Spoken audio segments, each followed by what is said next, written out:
नमस्कार। ये है कहानियों का अद्भुत संसार।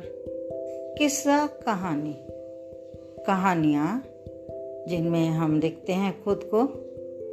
मैं हूँ मीरा वर्मा और आपको सुना रही हूँ लेखक अजीत केशकमली द्वारा लिखित एक कहानी जिसका शीर्षक है बरगद सॉरी बरद। शुभम का रोजगार छोटा ही था उन दिनों।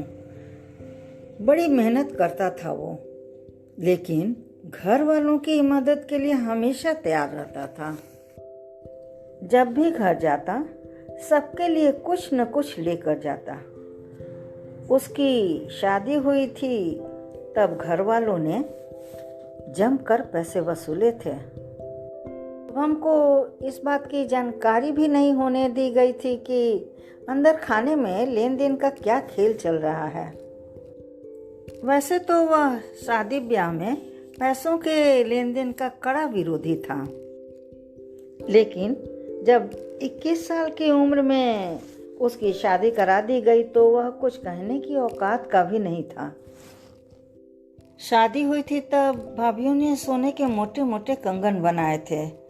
बड़े भाई के गले में सोने की जंजीरें लटकने लगी थी। वक्त के साथ जब शुभम को पता चला कि उसके भाइयों ने मोटी रकम वसूली है उसके ससुर से, तो गुस्सा तो बहुत आया था। उसने पता नहीं कैसे पूरे के पूरे पैसों का जुगाड़ करके ससुर जी के हाथ में रख दिया था और बस इतना ही कहा था। यह मांगने का हक नहीं था किसी का। पर वक्त का पहिया ऐसा घुमा कि शुभम की बीवी पर लुक सिधार गई। जिन हाथों से नगद इकट्ठा किया था, भाइयों ने सही वक्त पर इलाज तक नहीं कराया। दवा दारू के अभाव में मर गई थी शुभम की पत्नी। इस नए जमाने में टाइफाइड जैसी बीमारी से मरना बहुत शर्मिंदगी की बात थी, लेकिन बीवी शुभम की थी सो मर गई। किसी को कोई फर्क नहीं पड़ा। शुभम घर से दूर कारोबार जमा रहा था। बीवी की मौत पर खुलकर रो भी नहीं सका। अब कौन था उसके पास कि पैसे जमा करता, पैसे कमाता और घर वालों को दे देता। और आज कई साल बाद घर आया तो भाभी ने उसके लिए भात, पतली दाल और आलू का चोखा बनाया था। तर्क ये था कि शुभम को बहुत अच्छा लगता है सादा खाना। खाना खाते समय बड़े भैया ने बड़े प्यार से कहा था, शुभम तो इस घर के लिए बरगद है, बरगद जिसकी छांव में हम सभी रहते हैं। शुभम खाना खाने के बाद पान दबाया और कमरे में जाकर सोने की कोशिश करने लगा। उसने बगल के कमरे से बातचीत सुनी।